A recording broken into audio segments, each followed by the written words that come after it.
389 കല്യാണങ്ങൾ. ഇന്ന് ഗുരുവായൂരിൽ രജിസ്റ്റർ ചെയ്തിരിക്കുന്നത് 389 കല്യാണങ്ങളാണ്.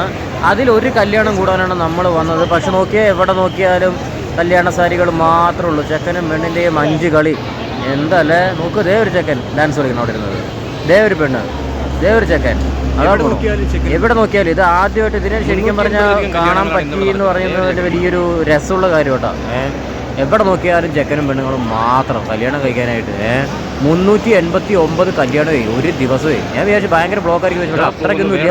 നമുക്കത് വലിയ രീതിയിൽ അങ്ങനെ ബ്ലോക്കൊന്നും ബാധിച്ചില്ല. കുറേ പേര് വരുന്നു, കുറേ പേര് പോകുന്നു, അതുകൊണ്ട് പിന്നെ വലിയ കുഴപ്പമില്ല.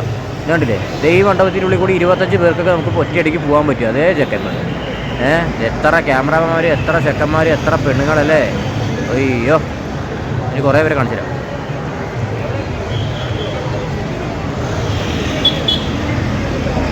ഇതിനപ്പുറത്ത് സദ്യയൊക്കെ ഉണ്ട് കേട്ടോ. അതൊന്നും നമുക്ക് കഴിക്കാൻ സമയമില്ല, അത്രയും തിരക്കവിടെ.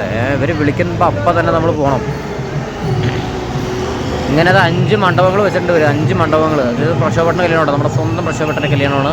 ഈ കല്യാണം അറ്റൻഡ് ചെയ്യാനാണ് നമ്മൾ വന്നിരിക്കുന്നത്. ഇതുപോലത്തെ 5 കതിർമണ്ഡപങ്ങൾ എന്നൊക്കെ പറയുന്നത് ഇവിടെ ഉണ്ട്. അപ്പോൾ 5-5 എണ്ണം വെച്ച് ഒരു സമയം 25 പേർക്ക്. കുറച്ച് കുട്ടികൾ ഡാൻസ് കളിക്കുന്നു. ഇതാണ് നമ്മുടെ പ്രക്ഷോഭട്ടൻ്റെ കല്യാണം.